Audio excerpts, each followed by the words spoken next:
Vivez l'énergie explosive de la danse contemporaine avec The Hall, la dernière création du chorégraphe israélien Ohad Nahari. Vibrez devant la puissance de plaidoiries haletantes avec Richard Berry dans L'audience est ouverte. Laissez-vous emporter par la poésie de Thierry Lhermitte et Steve Suissa, accompagné par la musique d'Isabelle Durin et Maxime Zecchini dans Échappée belle. Découvrez le destin extraordinaire de Golda Meir dans une interprétation magistrale de Valérie Zarouk.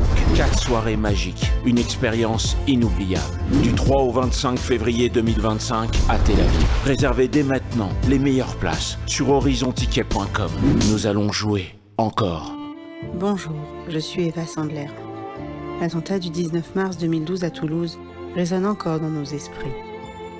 Ce matin-là, mon mari et mes 2 fils m'ont été arrachés. Pour que leur souvenir soit éternel, je vous attends nombreux au gala du Beth Sandler, le mardi 4 février 2025, au Centre européen du judaïsme à Paris. Pour que la terrible obscurité de ces événements laisse place à la lumière.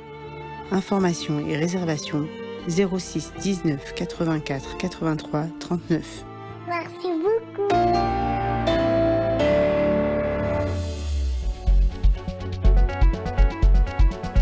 RCJ Midi, Elsa Parienté. Midi 44 sur RCJ, on va revenir dans un premier temps sur la réaction française à cette possibilité de cesser le feu, c'est pas encore fait, et de libération des otages. Et c'est avec vous, Michaël Darmon, bonjour.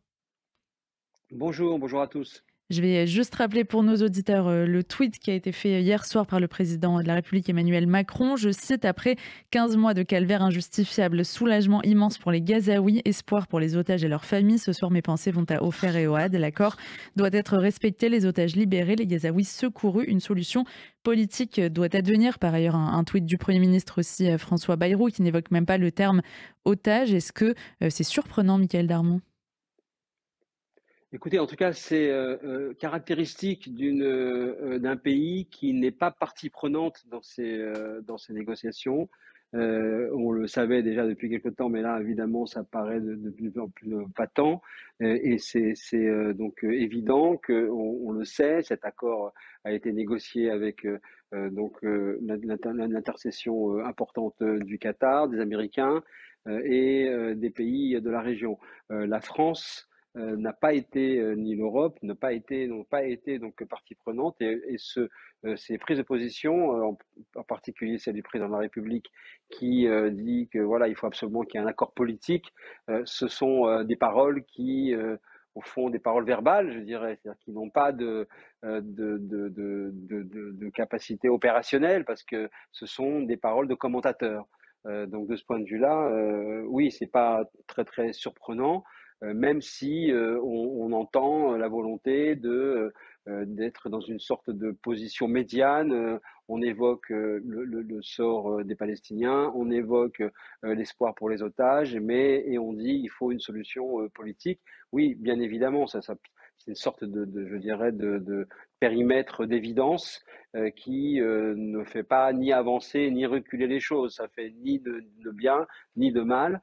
C'est une position de commentateur de la part donc d'un président de la République qui, lui, n'est pas partie prenante dans ce système, mais qui, on va certainement en parler, s'apprête à être demain dans la région, puisque il va donc se déplacer au Liban pour être le premier chef d'État étranger à rencontrer le nouveau président du Liban, récemment élu la semaine dernière, donc Joseph Aoun, qui est l'ancien donc dirigeant de l'armée, et qui effectivement symbolise une sorte de relance d'un processus de résilience du Liban, ce qui est à la fois un autre sujet, mais concerne également les évolutions générales de la région.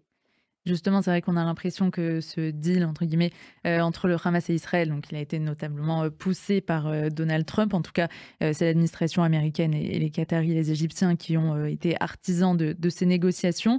Là, la France, qui était un peu exclue, essaye de reprendre la main quelque part sur le Moyen-Orient, sur son influence au Moyen-Orient via cette visite du président français au Liban demain. Oui, alors en fait, en réalité, c'est l'aboutissement d'un processus dont bénéficie la France et le président de la République, son plus haut représentant, mais dont vraiment toute la facture et toute je dirais, l'initiative et l'efficacité revient au fond à une seule personne, qui est Jean-Yves Le Drian, l'ancien ministre des Affaires étrangères, qui est devenu depuis quelque temps, on le sait, l'émissaire spécial du président de la République au Liban, et qui a été au cœur de toutes les tractations internes libanaises qui ont permis de retrouver ce processus de désignation par le Parlement, comme c'est la loi là-bas, et à faire réunir toutes des parties prenantes qui étaient parfois fort éloignées les unes des autres autour de la personnalité de Joseph Aoun, qui crée une forme d'union nationale à la fois entre les chiites, entre les chrétiens, entre les druzes, et en particulier,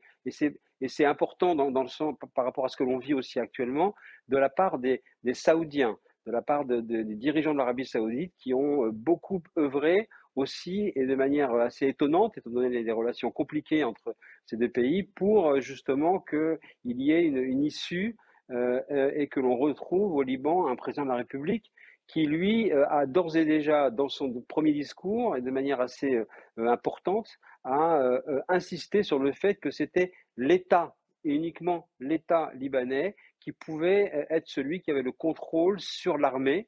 Et de ce point de vue-là, c'est un message très très fort vis-à-vis de toutes les influences que l'on a connues récemment, et en particulier évidemment vis-à-vis de la Syrie, où on peut assister à une forme d'inversion. Et c'est un processus assez important même concernant éventuellement Israël dans le futur. C'est-à-dire que maintenant, c'est le Liban qui est en train de prendre l'ascendant sur son voisin syrien, qui est en train justement avec son nouveau dirigeant et son Premier ministre également nouveau, qui est l'ancien responsable d'un magistrat international, qui justement sont deux personnalités qui, elles, veulent couper avec ce que l'on appelle là-bas les réseaux libanais, c'est-à-dire en réalité les réseaux de corruption, les réseaux justement qui permettent d'arroser et d'entretenir les clans politiques. Donc là, on est, il faut le savoir, dans un moment nouveau au Liban, qui peut avoir des répercussions sur la suite, et en particulier sur les relations avec Israël, parce que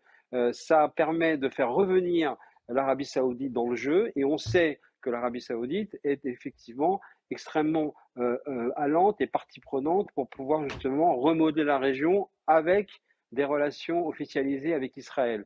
Donc, demain, le président Macron va se retrouver sur ce terrain.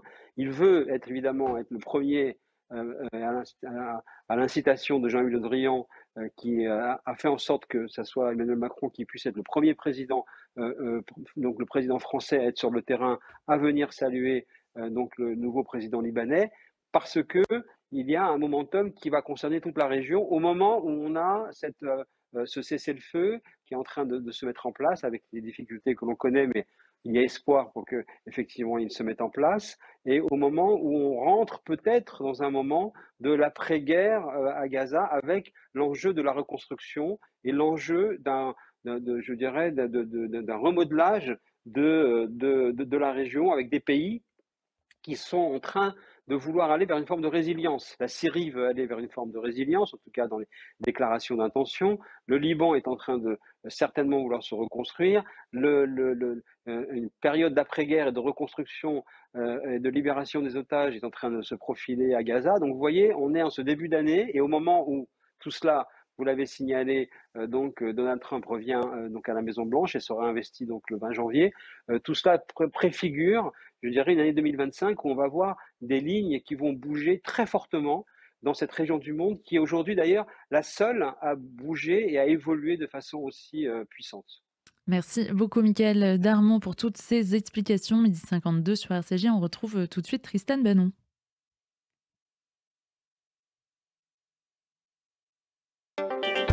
L'humeur de franc-tireur, Tristan Banon. Elsa, bonjour. C'est l'histoire d'une indignation relativement discrète. Et pourtant, France Inter et Mediapart ont diffusé la semaine dernière des enregistrements accablants. Dans ces documents sonores qui remontent à 2021 et 2022, on entend le maire centriste d'Issy-les-Moulineaux, André Santini, solliciter les faveurs de deux jeunes subalternes de l'époque. On parle de caresses, de rapprochements physiques indésirés. Si le son est de mauvaise qualité, on entend l'homme l'homme, 84 ans aujourd'hui, faire pression sur ses 2 cadets. « Approche-toi, merde, c'est moi qui vous ai inventé », en français dans le texte. Mais l'affaire n'est pas neuve. Les 2 anciens collaborateurs portent plainte en 2022 pour agression sexuelle, harcèlement sexuel et harcèlement moral. L'un d'eux n'a alors que 23 ans.